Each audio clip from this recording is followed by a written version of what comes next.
It's your first season back in the Champions League. You're playing a top team. They're a world-class team. They play in the Champions League year in, year out. And they've obviously done the homework. Do you know what I mean? Mm-hmm. We've hit the bar. We could have had a couple. And then there's a little bit of a learning curve for us. Maybe it's a little bit... No, I wouldn't say it was a knock down to earth for us. Do you know what I mean? Like a lesson, so to speak. But we still give them a good game. Do you know what I mean? But it was great game. Yeah, it was end-to-end stuff, and I think if you've hit the nail on the head. Like we scored first against PSG, and the crowd went wild. And unfortunately, we conceded first tonight, and I think it was a little bit, it kind of like got us off our edge because we're kind of getting used to winning. You know what I mean? Yeah. So Dale, can I take you back? I don't know how much of the show you've heard. Jay asked the question to me about how much of an influence the crowd can have, and when the crowd has such a positive influence, when things perhaps go the other way, do you feel that maybe there's a chance that the other side can draw real confidence from the fact that the crowd, he went quiet. We were watching it in the green room. You couldn't hear Newcastle fans. It was all you heard was the beat of the drum from the Dortmund fans. To be fair, I was at the PSG game, and give PSG the due, they never stopped singing. That drum, PSG's drum, was banging from the first minute to the 90th minute.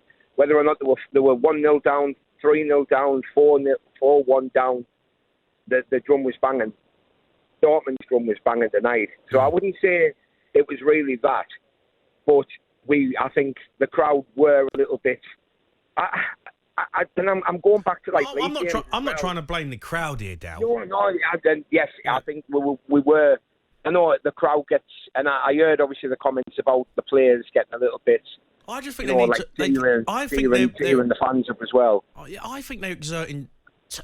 I might be wrong, but just too much energy on a tackle or like pumping the crowd up. I get it, but if the fans are there, they're on side. It's just the way we are. You know what I mean? No, but it's not the fans. I'm not saying it's the fans. I'm saying it's the players. No. The fans are there anyway.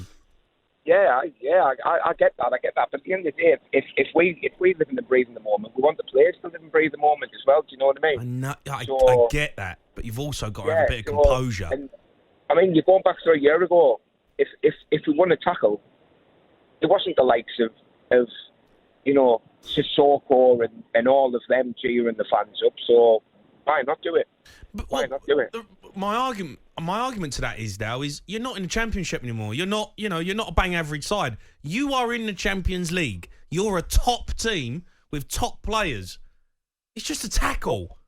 But what you got to understand is, the likes of Steve Bruce, was he not cheering the players up to do that? Where Eddie Howe is.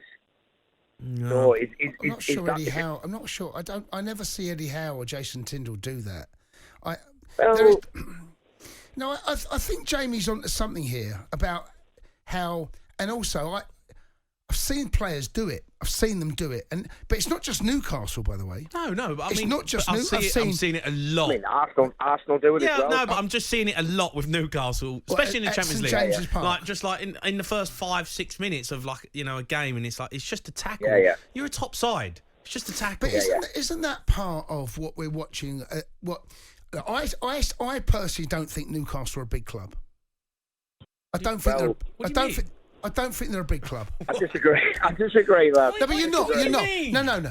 You're not a big club, but you could be. Of course we are. How are you a big club, Dale? We bring 56,000 every single week. But Dale, that doesn't denote. Dale, how old are you, Dale? Me, 36. But here's part of the problem.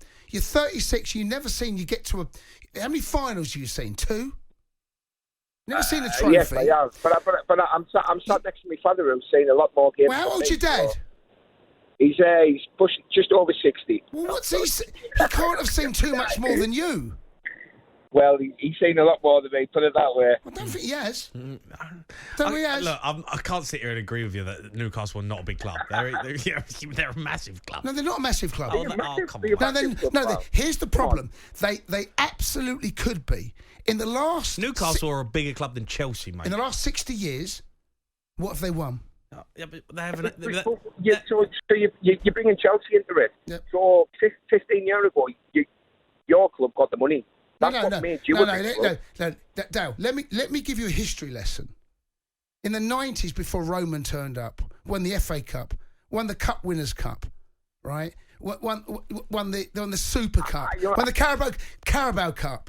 So let me give you a history lesson there. So before you go down that route, let me tell you now, Newcastle in the last 50 years can't lace Chelsea's boots, right? No, this is true. This is true. And here's the thing. Because you get 50,000 rocking up at a stadium, and here's what's happened now. You've now got, and I've been there, you're on a crest of a wave. You're still Newcastle. Right, so you're still Newcastle. It's not Forest who are a big club. Not in Forest. Well, they're a bigger club than Newcastle, aren't they? Wait, how? How?